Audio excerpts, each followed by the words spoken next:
Liberando su potencial. Hablando de potencial humano, ¿alguna vez se han preguntado a qué se debe la gran disparidad de resultados y desempeño entre una persona y otra? Una persona que percibe $250,000 anuales no es 10 veces más astuta ni mejor que una persona que percibe $25,000 anuales. ¿Por qué la diferencia de 10 veces sus ingresos? Y si tomamos a una persona que percibe $2,5 millones al año, ¿será esa persona 100 veces mejor, más astuta que la persona que gana $250,000? Imposible. En un estudio reciente de coeficiente intelectual probaron a 1,000 personas de una cierta población y llegaron a la conclusión de que la mejor persona entre los 1,000 solo era 2,5 veces más astuta que la persona de menor coeficiente intelectual. Solo 2,5 veces la disparidad, y tal vez eso sea con toda la población. ¿A qué supone que se debe la diferencia? Al hablar de potencial humano, llegamos a una fórmula que deduje hace algunos años. Tal vez eso lo explique un poco. La fórmula comienza con lo que llamamos AI. O sea, atributos innatos, las cualidades, la inteligencia, la habilidad, el temperamento, cosas con las que se nace que no pueden cambiarse mucho. Además de los atributos adquiridos. Estos atributos son muy importantes, son su educación, su capacitación, sus capacidades, su experiencia, conocimiento, sabiduría, etc., multiplicado por A, que su actitud es igual al potencial humano individual o al desempeño humano individual o resultados individuales humanos. Ahora, de estos tres, los atributos innatos se traen desde el nacimiento. Los adquiridos pueden cambiarse, pero se necesita cierto tiempo para ello, aunque a veces cambiamos muy rápidamente. Cierta información valiosa puede cambiar dramáticamente su eficacia, pero las actitudes pueden aumentarse o disminuirse dramáticamente en segundos. Cada vez que mejoramos nuestra actitud, multiplicamos todas nuestras capacidades. Una actitud ha sido llamada acertadamente el lenguaje más importante del ser humano, la palabra más importante del idioma en el humano. Todo lo que hacemos en la vida, según un estudio en Harvard entre estudiantes ejecutivos, será en un 85% de actitudes. Un 85% de su éxito estará determinado por su actitud. Eso significa que está determinado por cuán positivo o cuánta actitud mental positiva se tenga. Las personas con actitudes mentales positivas tienden a avanzar más rápidamente, se mueven hacia la cima en organizaciones valiosas, ganan más dinero, sacan más satisfacción de la vida. Una actitud mental positiva no significa que baile por las calles y arroje flores. Solo significa que tome una actitud constructiva en general o se aproxime hacia su trabajo, su vida, sus problemas, relaciones, etc. Según el informe Cox de las empresas americanas, según la revista Success, un 85% o más de todo lo que se logra se debe a la actitud. Y la pregunta es, ¿de dónde vienen las actitudes? Las actitudes vienen de las expectativas. Muy simple, ya hablamos de eso. Y una forma muy poderosa de mejorar su actitud instantáneamente es decir, aunque no lo crea, pienso que algo maravilloso va a ocurrirme hoy. Como dijimos antes, nuestras expectativas sobre los desenlaces determinan nuestra actitud. Si espera que las cosas salgan bien, tendrá una actitud positiva. Si espera que salgan mal, tendrá una actitud negativa. Y lo maravilloso es que podemos fabricar nuestras expectativas. Podemos esperar lo que deseamos. Podemos esperar cosas buenas, cosas malas, y no nos decepcionaremos. ¿De dónde surgen nuestras expectativas? Nuestras expectativas surgen de nuestras creencias y de nuestros valores. Son el centro de los factores motivacionales de nuestra personalidad, nuestras creencias, y esto nos conduce a un entendimiento del potencial humano. Significa básicamente que nuestra actitud es una expresión externa de lo que está ocurriendo internamente, y esto es consistente con las leyes mentales. Con respecto a las creencias, cada uno de nosotros tiene muchas creencias en el fondo que los psicólogos llaman los conceptos propios. El concepto propio, o su descubrimiento, es considerado por muchos como el logro único y más importante para comprender el desempeño humano en el siglo XX. Yo estoy de acuerdo. El concepto propio es como, si queremos usar una analogía militar, el centro de mando. O si queremos usar una analogía técnica, es el programa central de su computadora básica. Es un grupo de creencias, valores, actitudes, sentimientos, ideas, etc., almacenadas en el fondo de nosotros y son el resultado de casi todas las experiencias que hemos tenido en la vida.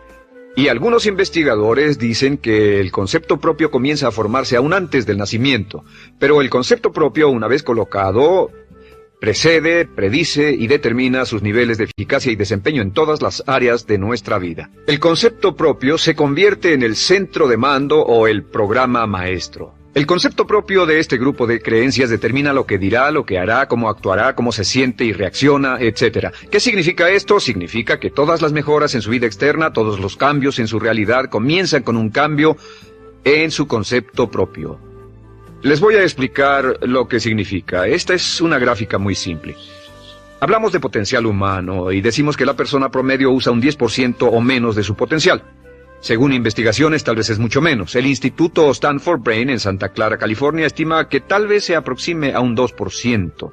Seremos generosos y diremos que la persona promedio usa un 10%. Significa que en los mejores casos, la mayoría, como usted o yo, no usamos un 90% de nuestro potencial. Uno de los mejores filósofos, Oliver Wendell Holmes, dice que la tragedia de la persona promedio es que llegan a la tumba con su música aún por dentro. Aún están funcionando con mucho menos de su potencial total. Y esto es el potencial humano. Sabemos que existe una relación directa entre el potencial humano y el concepto propio. Pero como nuestros conceptos propios o nuestras estimaciones de nosotros mismos generalmente son mucho menores de lo que debieran ser, nuestro nivel de desempeño y eficacia también es menor. Sabemos que nuestro concepto propio es altamente subjetivo. ¿Qué significa esto? Significa que el concepto propio, lo que pensamos que es cierto sobre nosotros mismos, no está basado en la realidad, está basado en información que hemos tomado y aceptado como cierto, hasta el grado en que creemos lo que sea de nosotros mismos y se vuelve cierto para nosotros porque actuamos de una forma consistente con ello. Algunas personas que leen sus horóscopos y creen en horóscopos predicen su futuro. Hay algunas personas que toman la crítica y las opiniones de otros a quienes ni siquiera respetan y hacen suyas esas ideas, dando un resultado muy negativo.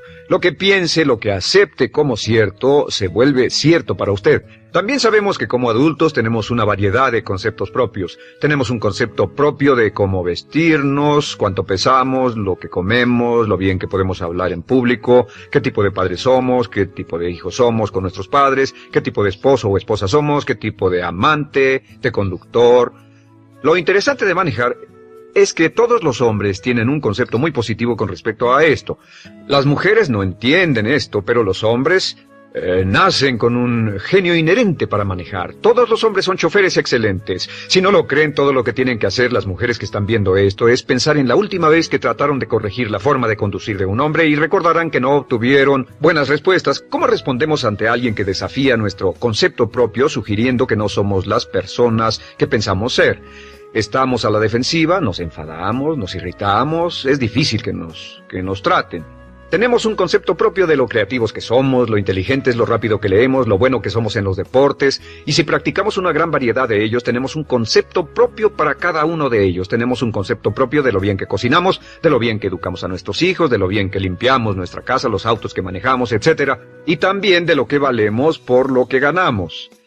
Es muy interesante saber que nunca ganamos más del 10% de nuestro concepto propio en ingresos.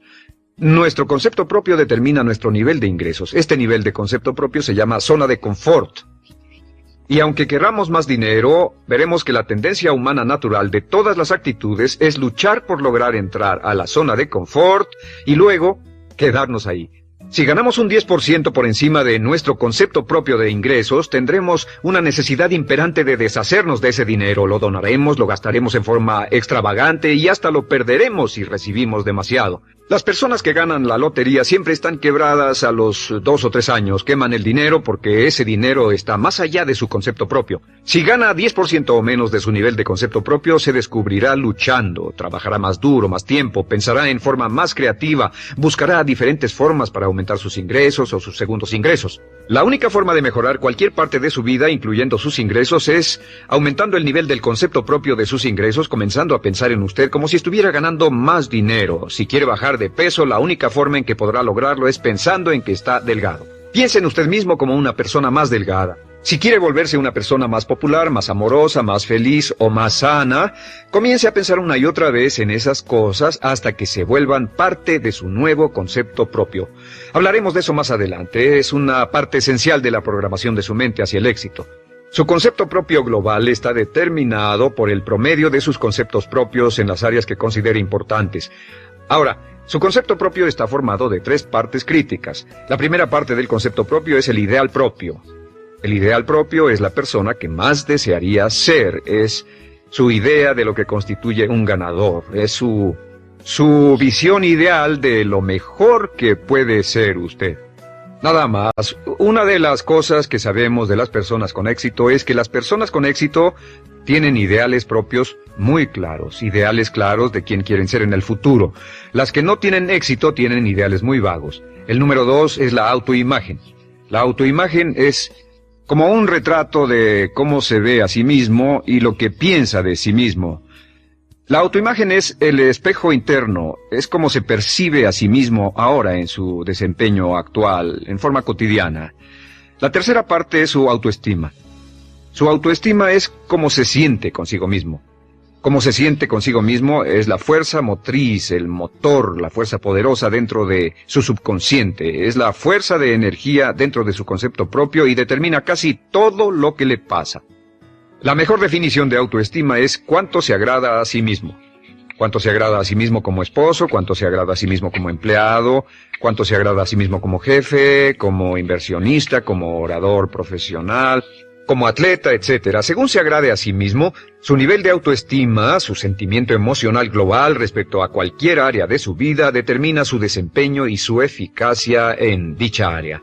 Lo sorprendente es que se convierte en lo que piensa, su concepto propio es maleable, su autoestima puede formarse repitiendo una y otra vez, me agrada mi persona, me agrada mi persona, me agrada mi persona.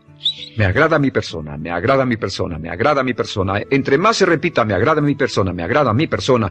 Entre más lo repita una y otra vez, más crecerá su autoestima y entre más crezca su autoestima, más crecerá su concepto propio global. Cuando crezca su concepto propio global, su desempeño será mejor en todo lo demás que emprenda. Cada vez que diga, me agrada mi persona, me agrada mi persona, me agrada mi persona, me agrada mi persona, me agrada, será como bombearse psicológicamente. Todo lo que pase que haga que su autoestima suba, hará que se comporte mejor. Todo lo que haga que su autoestima baje, hará que se comporte peor, que cometa errores, que sea infeliz, etc. Un punto crítico de agradarse a sí mismo, sobre autoestima y agradarse a sí mismo, es que, número 1, nunca puede querer a nadie más de lo que se quiere a sí mismo. Que su nivel de autoestima es determinante de la calidad de relaciones que tenga con los demás. Y número 2, es que nunca puede esperar que nadie más lo quiera o respete más de lo que se respeta a sí mismo. Cuanto se agrade o se respete a sí mismo, determina sus actitudes hacia usted. Todas las escuelas de psicología actualmente están de acuerdo en el hecho de que depende de lo que usted realmente se quiera y se respete a sí mismo como un ser humano valioso e importante, tiene efecto sobre todo lo que le pase. Cuánto se agrade a sí mismo, y lo que puede hacer es mejorar su autoestima diciendo me agrada mi persona, me agrada mi persona, me agrada mi persona, me agrada mi persona. Y esto nos lleva a la pregunta, ¿de dónde viene el concepto de autoestima? Y descubrimos que el concepto propio es maleable, puesto que no nace con este concepto propio, no nace con ninguna idea sobre sí mismo, no nace con autoimagen ni autoestima, nace en cierto modo como potencial propio. Es la mejor forma de plantearlo. La persona promedio llega al mundo como potencial puro.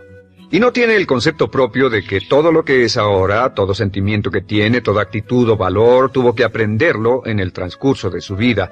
También sabemos que el niño llega al mundo con una necesidad imperante de amor y contacto.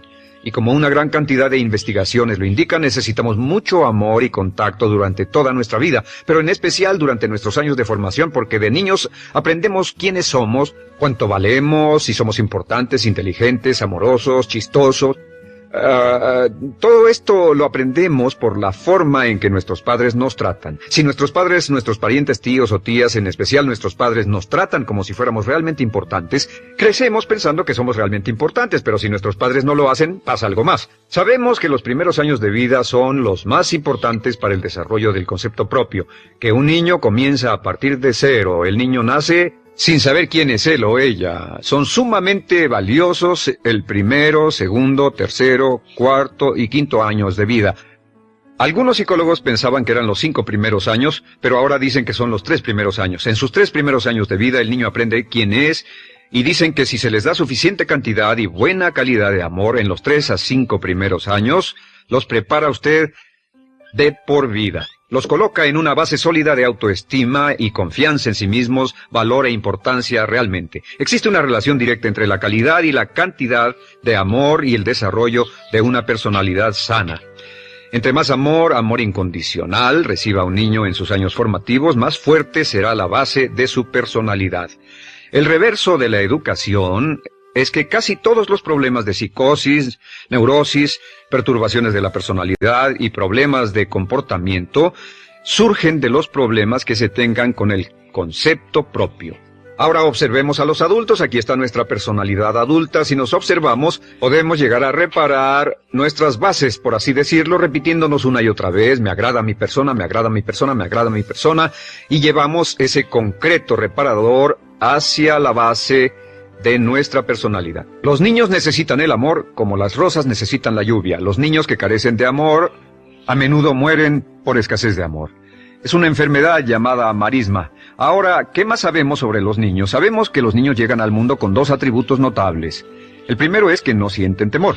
Los niños nacen sin temores. No temen a nada excepto a caerse y a los ruidos fuertes. Y esto se expresa en sus actitudes: yo puedo.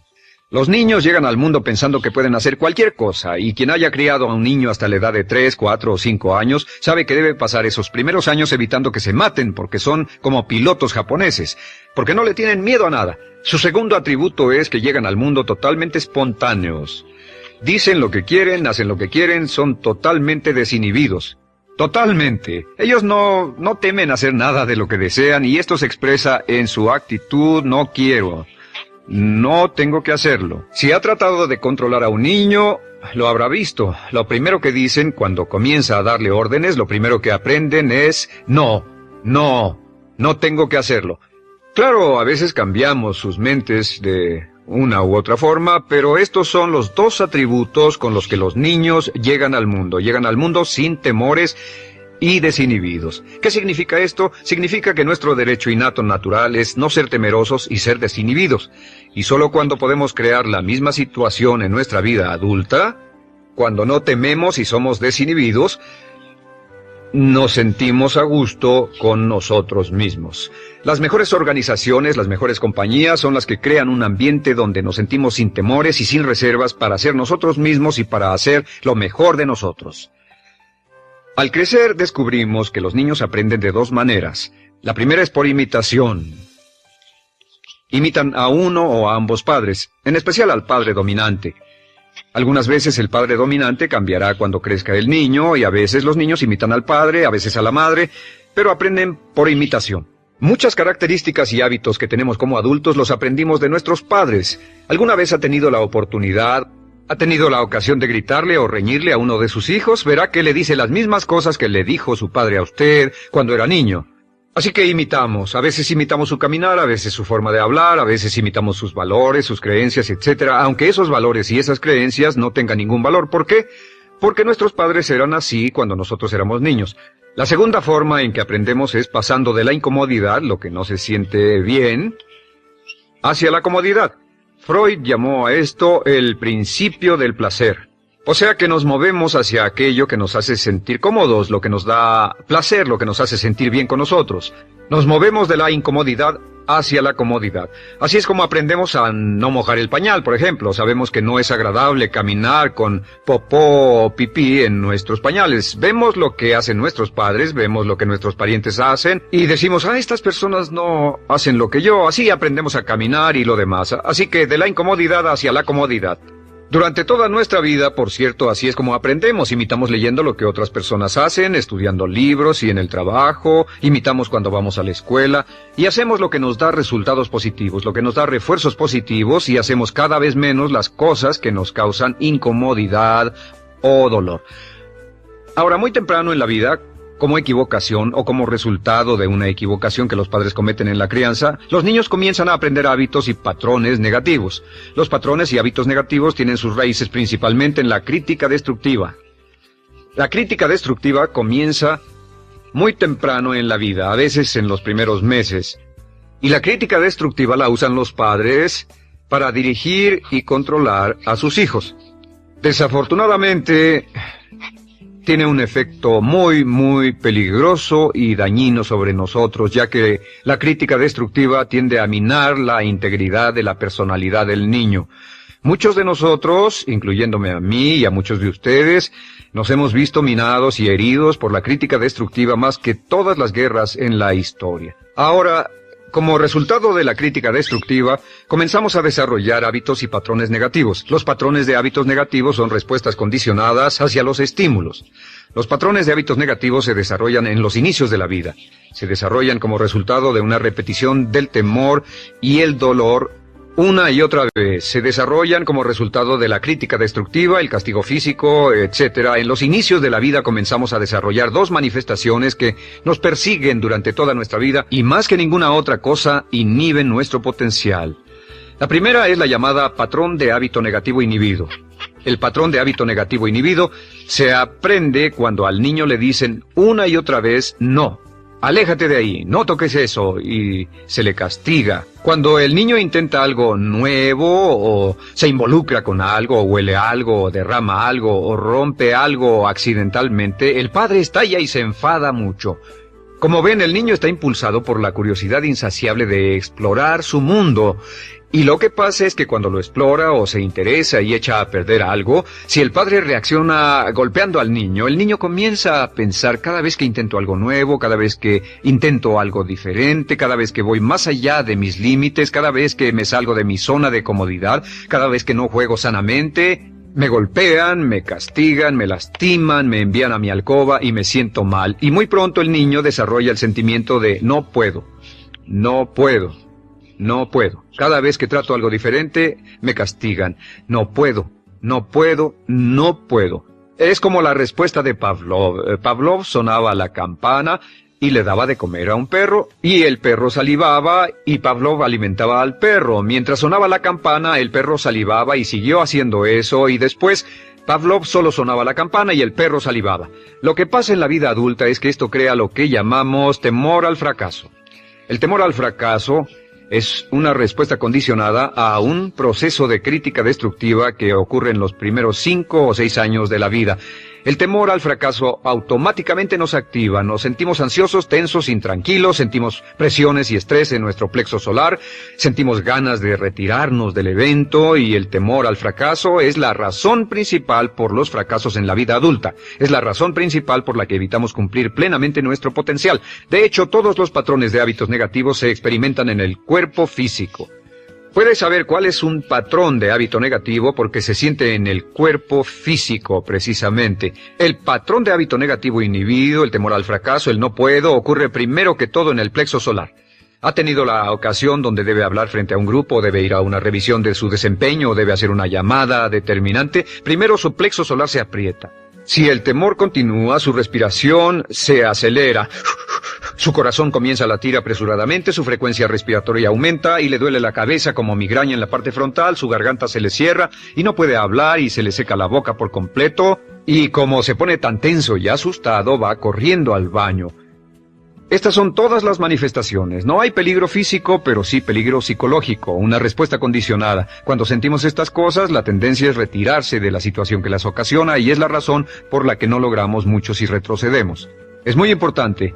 El segundo patrón de hábitos negativos es el compulsivo. El patrón de hábito negativo compulsivo se aprende cuando a los niños se les dice una y otra vez, más vale que lo hagas. Si no lo haces, tendrás problemas o me las pagarás. A los niños se les convierte en recipientes del amor condicionado. Los padres no intentan hacer esto, pero lo que hacen es sugerirle al niño, no te amo. Por lo tanto, no estás a salvo, a menos y hasta que hagas lo que yo quiero. El niño crece sintiendo, tengo que hacer lo que quiera mi mamá. Debo complacerla, debo complacer a papá, debo complacer a los demás, debo complacer a mis parientes y a veces debo complacer a mis semejantes, debo complacer a mis maestros, debo complacer a todo el mundo y crecen con esto, debo. No puedo hacer lo que quiero hacer, debo hacer lo que complace a las demás personas. Este patrón de hábito negativo muy temprano en la vida se traduce en el temor al rechazo. El temor al rechazo lo experimentan los hombres como adultos como un comportamiento tipo A. Hablaremos del comportamiento tipo A posteriormente. El comportamiento tipo A es una necesidad compulsiva o excesivamente compulsiva de complacer de algún modo a alguien sin normas de comportamiento, prácticamente sin pensarlo. El temor al rechazo nos impulsa, nos hace muy sensibles a las necesidades de los demás. Hacemos cosas que otras personas quieren, no hacemos lo que nosotros queremos. Siempre estamos tratando de complacer a los demás, tenemos preocupaciones o nos importan las opiniones, sentimientos y actitudes de otros hasta el punto donde ocultamos nuestras necesidades. El temor al rechazo se siente en la columna del cuerpo. Se divide el cuerpo a la mitad y se siente hacia abajo en la mitad posterior del cuerpo. El primer lugar donde comienza a sentirse el temor al rechazo es generalmente en los hombros y el cuello. Nos sentimos entumidos, duros, tensos. Cuando tenemos mucho que hacer sentiremos un estrés tremendo en la columna. Los músculos se estiran en la parte posterior. A veces se manifestará como flebitis y venas varicosas y a menudo nos darán dolores de cabeza en la parte posterior de esta porque las arterias carótidas que llevan la sangre hasta la cabeza, los músculos a su alrededor se contraen y la cantidad de sangre que fluye hacia la cabeza fluye más lentamente y se siente un terrible dolor de cabeza en la parte posterior. Estos dos temores, los patrones de hábitos negativos compulsivos, el compulsivo y el inhibitorio, son resultado de la crítica destructiva, el gran destructor de la personalidad que nos persigue durante toda la vida. Y lo maravilloso de todo esto es que como son patrones de hábitos aprendidos, podemos olvidarlos. Podemos acabar con el temor al fracaso que nos detiene. Podemos acabar con el temor al rechazo que hace que hagamos cosas que complacen a los demás en vez de complacernos a nosotros, trabajando con nuestra propia autoestima. Porque existe una relación inversa entre la autoestima y el patrón de hábitos negativos. Porque entre más se agrade a sí mismo, menos teme al fracaso. Entre más se agrade a sí mismo, menos teme al rechazo. Entre más se agrade a sí mismo, menos temerá a cualquier cosa. Y si sigue repitiendo, me agrada mi persona, me agrada mi persona, me agrada mi persona una y otra vez, si sigue diciendo esto, con el tiempo su autoestima sube más y más y más y más y sus temores desde luego bajan. Cuando su autoestima sube, sus temores van en dirección opuesta. Ahora, ¿cómo enfrentar la crítica destructiva si debe criticar a otras personas? Pues eso es muy simple. Muchos padres nos han preguntado eso. ¿Cómo se controla a los niños? Una de las claves para controlar a los niños es dirigirlos para que hagan algo constructivo en lugar de hacer algo destructivo. Otra cosa que debe recordarse es que lo que quiere hacer es que quiere dar una crítica informativa, crítica constructiva, lo que significa que se les dice a los niños lo que pueden hacer o a los adultos lo que pueden hacer mejor.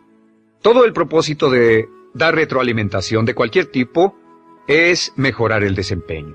Si es padre o si es jefe o si es una persona en una relación, si una persona está haciendo algo malo o inadecuado, todo el propósito de darles cualquier tipo de retroalimentación es para que puedan hacerlo mejor. Sin embargo, existe una relación directa entre la autoestima y la crítica destructiva. Cada vez que se critica a una persona, su autoestima baja. Y cada vez que su autoestima baja, su habilidad para desempeñarse baja. Si critica a una persona en forma destructiva demasiado tiempo, llegará a un punto donde no intentarán nada. Se convierte en lo que llamamos hipersensible. Un adulto hipersensible es aquel que no puede aceptar críticas de nadie. Un adulto hipersensible es una persona que está muy tensa, ansiosa, si siquiera sugiere que no está haciendo lo correcto. Si trata con un adulto hipersensible, la clave es sentarlo y recordar 4 cosas. Número 1, comenzar con alabanzas.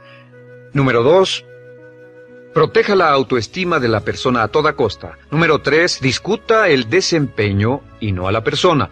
Hable del comportamiento más que de la persona. Y número 4 es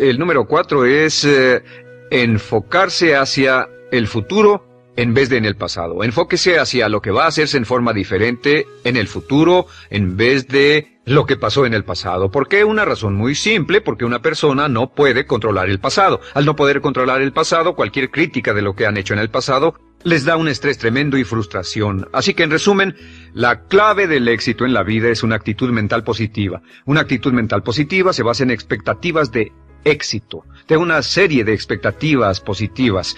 Esa serie de expectativas positivas se basa en sus creencias y en su concepto de sí mismo. El centro de su concepto propio que determina su eficacia en la vida es su autoestima, y su autoestima se mide por cuanto se valore a sí mismo. Las dos cosas que nos frenan más que nada son el temor al fracaso y el temor al rechazo. Y uno de nuestros secretos centrales de éxito es este. Conviértase en un organismo generador de autoestima perpetua. Haga continuamente cosas para usted mismo, hacia sí mismo en su vida, que hagan que se agrade a sí mismo, que se ame, que se acepte, que se respete, que hagan que se sienta fantástico con usted mismo. Si es un jefe o un padre, no olvide que la clave para el máximo desempeño en su hogar y en su trabajo es hacer que las personas se sientan maravillosamente consigo mismas.